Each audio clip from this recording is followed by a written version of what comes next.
The US Secretary of State lobbies Britain once again for a ban on Huawei. Is the Chinese tech giant a threat to cybersecurity, or are there other reasons for Washington's opposition? This is Inside Story.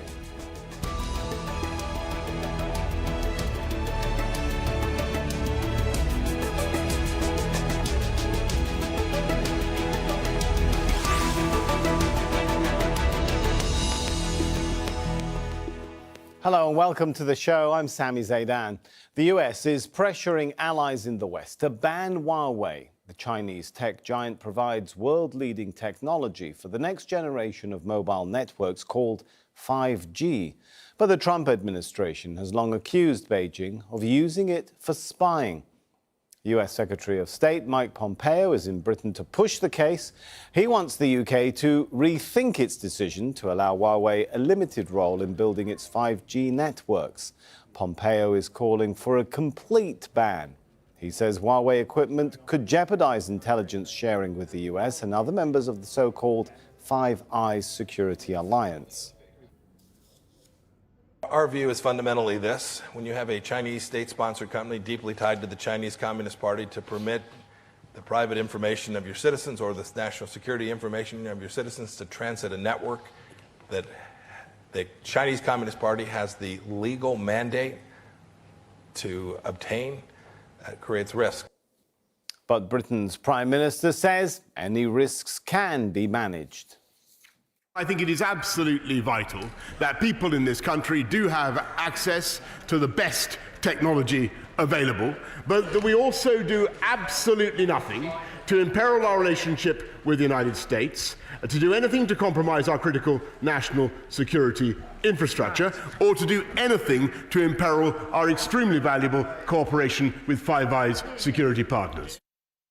The UK is one of 5 English-speaking nations in an intelligence alliance known as the Five Eyes. Its decision on Huawei puts it at odds with the others. The US has imposed trade restrictions on Huawei. It's blocked American companies from dealing with it and called for the Chinese firm to be banned from 5G networks. Australia and New Zealand have followed the US in blocking Huawei. Canada has yet to decide where it stands. But it's not just the so-called Five Eyes who have security concerns. Now, while the European Union hasn't banned Huawei, it has advised member states to restrict 5G technology from what it calls high-risk suppliers.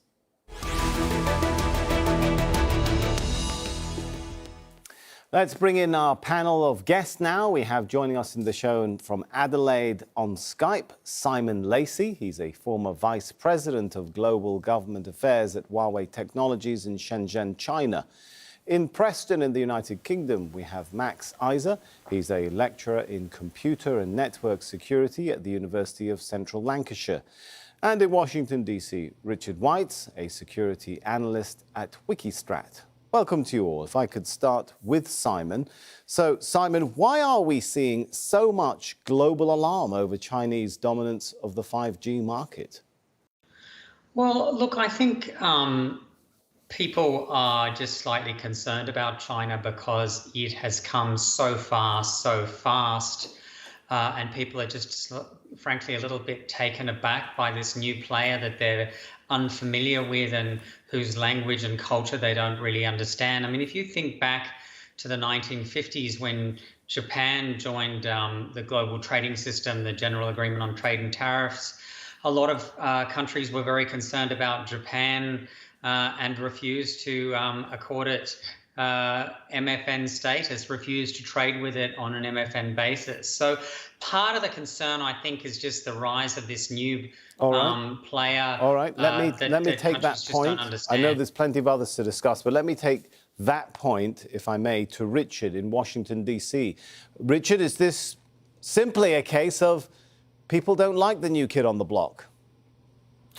Well, it's, I think, that may be a concern in that the reason that Huawei came along and started, I mean, really it was focused primarily on meeting the Chinese domestic market, and even there it was basically working through a non-traditional market, cities, rural areas, and so because it wasn't very competitive with some of the established players, But then it just rapidly rose over the past 10 to 15 years. And the two reasons people think this is the case is that, one, it received a lot of support from the Chinese government and subsidies and others. And two, there's concerns that perhaps it appropriated some Western competitors' technology and that allowed it to leapfrog and do so well. So that rise is part of the reason.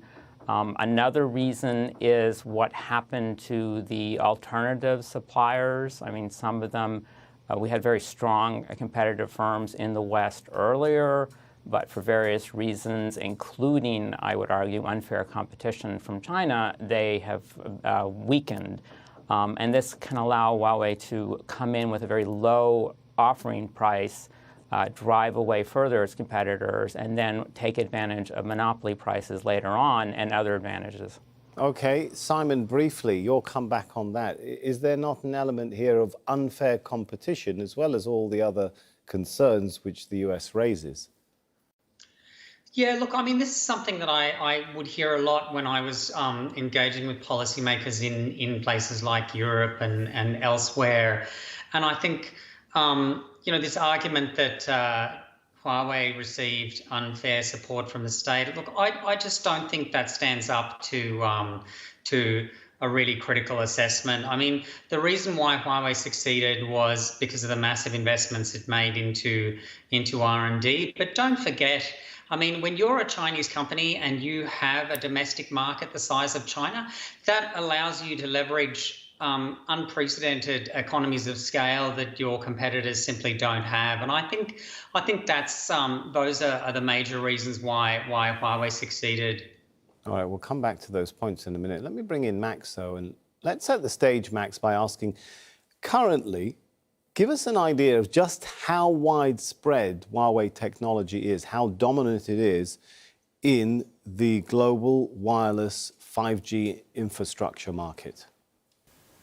Well, it's fair and safe to say that Huawei is one of the biggest players in 5G technologies and 4G and 3G technologies before that. They have a big share of the market in Europe, in Asia, and even in America. And they were very quick on anticipating the market needs and developing technologies based on their experience before. I mean, take for example the UK. Huawei was involved in the UK for the last 15 years developing 3G and 4G technologies.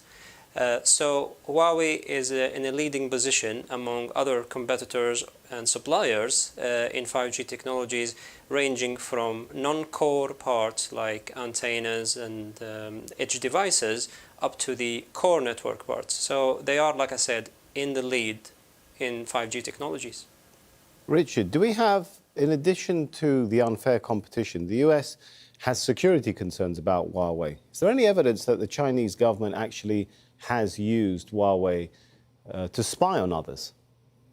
I mean, that's not the major concern at the moment. The Chinese have ample means of spying on others and have been very successful in doing that, which we know from other shows. But we're hearing the U.S. Secretary of State, Mike Pompeo, even talk about how intelligence sharing might be an issue with the UK precisely because of those security concerns. Right. So, I mean, the main concern is not so much Huawei's especially able to spy. It's that if you bring them into the networks, they're going to gain access information which the existing means of Chinese intelligence gathering, human sources, and so on, will be able to acquire. You asked about evidence. It's not quite clear. The British did an extensive study and could not find any. So I think people are more concerned about what could happen in the future. You're building a new type of technology which potentially could run everything. We don't quite know if we're able to understand what kind of barriers we need to establish now to prevent that from occurring. What we do now may not make sense 5 years from now as the technology evolves. The fear is once you let the Chinese or some other non-Western competitor into these really sensitive networks and you try and differentiate between core and periphery and set up various barriers, you're just taking a big risk that you fully understand how the threat could evolve, what could be a change over time, whether you fully understand connections between this Chinese company and another Chinese company. And there's a lot of concern about how closely tied the Huawei and other Chinese companies are to the Chinese government. Or at least whether whether the Chinese government, as we think, has the opportunity to go in and make decisions when needed. Let me ask this question, Simon. Does Huawei have closer links to the Chinese government, maybe even military, compared to its Western counterparts? Look, I actually don't think that's the case. I mean, if you do an apples to apples comparison, then you could argue that Huawei has probably closer ties to the Chinese government than, say, Ericsson might have to the Swedish government or Nokia might have to the Finnish government. That assertion might be justified. But if you look at some of the major US corporates such as Boeing or Honeywell or Lockheed Martin, these companies are incredibly closely linked to the US military as well, right? So I think you need to take those allegations with a pinch of salt. Max, give us an idea of, from a perhaps cybersecurity aspect, having a company, whether it's Huawei or others, set up your 5G market. What sort of power or influence does that give that company or the country it originates from over your infrastructure? Okay, well, I just want to comment very quickly on what Simon was saying about the risk of involving a foreign company into your infrastructure. No matter whether the company is Chinese or from any other company, from any other country, you still have to consider the risk and put some countermeasures in place because, like I said, this infrastructure could hold a lot of sensitive information. Now, from cybersecurity point of view, if you have a company that can have an overall control over the hardware or the software that is running your network infrastructure, processing the information and the data that is passing through your network, there is a possibility, from a technical point of view, to capture this data, take a copy of it and send it somewhere else. So that is possible from a technical point of view. Now it depends on where you're allowing this company to install their hardware or software. So as we have seen 2 days ago from the decision that has been taken in the UK, Huawei was restricted to non-core parts, which is the parts where we'll process the signals and just pass the information to the core network, which will process the data. Now, that would mitigate the risk, that would mitigate the cybersecurity concerns, but at the same time, over the time, like I think one of your guests said, Simon, that this barriers between non-core and core parts could disappear. We were going through the era of edge computing, making processing near the edge of the network. So it will be very difficult to separate the two parts. And I think a risk assessment and monitoring will be needed routinely in this matter. Simon, let me bring you back on that. Is some concern not justified, given what Max has said? And when you also keep into consideration, I mean, there is a difference, is there not, between Huawei and some of the other companies? We don't know who all the owners of Huawei are, right? Why? That is a bit different from other companies. No, I mean, Huawei's been very transparent in opening its books and showing exactly who the owners of the company are. I mean, it's I think about 80,000 employees that own Huawei, and it's invited Western journalists in to show them the shareholders ledger and that sort of thing. So I don't think you can say that there's too much ambiguity there. I'd just like to come back to a point that Max made about the risks. Of course, there are risks involved with operating networks, and Huawei is the first to recognize that, and that's why Huawei was at the very forefront of industry in proposing third-party independent verification almost 10 years ago now in the UK. So the question is not about eliminating risks, because risk can't be eliminated completely. The question is taking such technical measures as to minimize the risks. And the problem is that banning Huawei or banning a vendor on the basis of its country of origin just does nothing to improve network security or minimize the risks, and cybersecurity experts will admit that. Well, what happened? I'm curious to know. Do you feel that Huawei's offer to bring in third-party intervention or supervision was taken seriously? You're asking me? Yes. Oh, absolutely. I mean, the British government does this, the Canadian government does this, the Germans now doing this. This offer was extended to the Australian government and rejected. I mean, you have to understand this imposes a huge cost on the company because the company offers to also foot the bill for this. And this is a cost that Huawei has to bear that its competitors don't. So Ericsson, Nokia, they're not subject to the same level of scrutiny. And what Huawei's been saying is that, well, everybody should be subject to the same level of scrutiny, and this should become the industry standard. All right, let's take those points to Richard. Is the US concern over Huawei really just security? Or, as perhaps Simon is characterizing it, it's been more than transparent. It's invited even third-party regulation or supervision of what it's doing. Are perhaps commercial interests more at play for the US? I would say I would agree that they've been transparent. And actually, I went to Huawei headquarters last month, and they gave us a tour in Beijing, and they made that same point that they were happy to undergo any security reviews, and they just want everyone else to bear the same costs and so on. But the challenge is, I don't think, they're clearly that the Trump administration and previous administrations are concerned about U.S. economic competitiveness and tried to push U.S. companies. I think we've seen this very clearly in, for example, arms sales.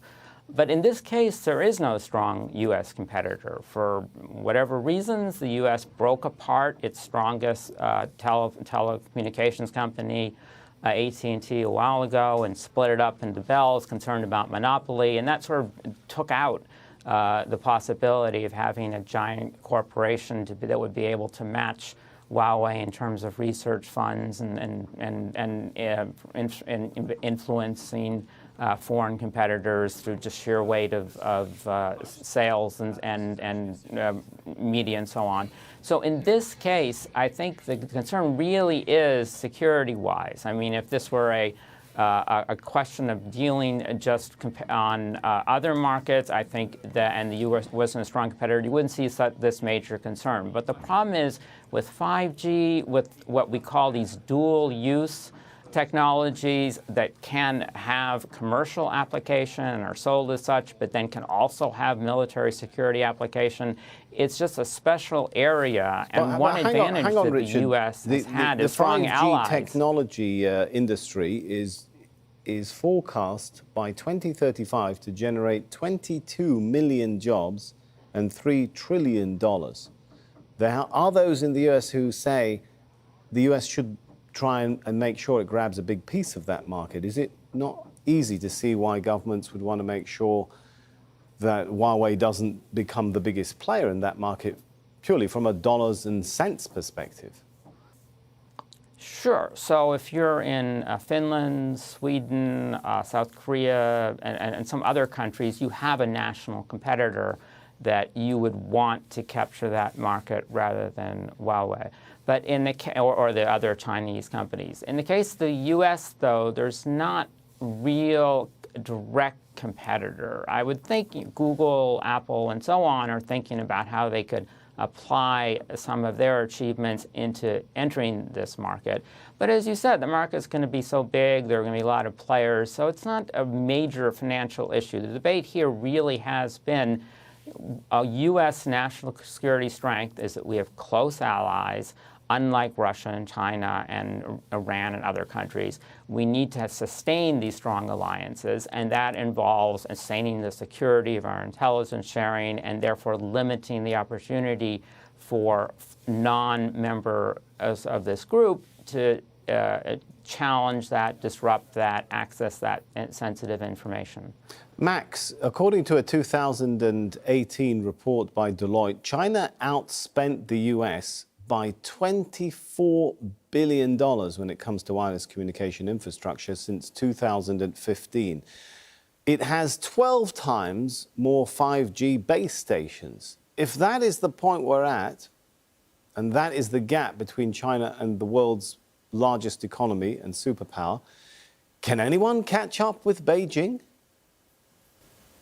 It will be actually difficult to see how this gap can be bridged in the near future. I mean, like you said, by 2030, the market will change and it is expected to generate a lot of money.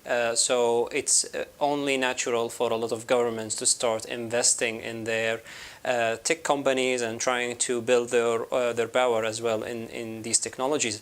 Now, I just want to go back to a point Simon was making about eliminating risk. And I agree with him that banning Huawei completely will not eliminate the risk 100%. It only focuses the risk on other parts of the network, because every country would like to run their own. Ideally, they would like to run their own infrastructure, their own network, to make sure they have Is that overall at all control. even possible, Max, that each country again, can start its own 5G network or even parts of it? Is there an alternative, in other words, to Huawei? Yeah, unfortunately, this is not possible at the moment. As I said, it is ideal for each country to have that, but it's not possible because we are in a connected world. There is no borders. Companies like Huawei are, like I said, leading in these technologies. Like your guest Richard said, that they've invested a lot of money, and sometimes I always think that it's really difficult to see how would Huawei be involved in spying activities, and they would risk their reputation and losing a big share of markets in the West and everywhere in the world. So it's difficult to see how would they actually risk that reputation, and that explain why they are trying to bring third parties and invite people to go there and see how they are doing or conducting their business. All right, I think we've just got a minute or so left. Let me bring in Simon for a thought. Given the size of this market we're talking about, given the fact not only that, well, it seems increasingly every aspect of life now depends on technology, but even military strength increasingly is defined by one's technological advancement. Is it possible, Simon, to really deny that there is a very clear geopolitical gain for China in supporting Huawei, despite what the company has said repeatedly, that it doesn't have those close ties and connections and support from the Chinese government? Look, I mean, I think most senior executives in Huawei would be the last to admit this. But the Chinese government has really taken a couple of steps in the last few years that really made life very difficult for Huawei, such as the 2017 intelligence law and the response to the arrest of the CFO. They've really put Huawei on the back foot. But what I'd like to do just briefly is come back to a point that was made by Richard, in asking why is the US so hostile to Huawei? And I think it goes back to the fact that for several decades now, the US has understood its military advantage, also in terms of its technological leadership, right, under the offset strategy. So if you look at the raison d'etre of the Bureau of Industry and Security of the Department of Commerce, who issued the entities list, it's to maintain US technological leadership. And that's really what this is about. And that's what all these efforts to hobble Huawei in the 5G space are ultimately about. All right. Interesting discussion, gentlemen. We're out of time. We're going to have to thank you all for your contributions. Let's thank Simon, Max, and Richard.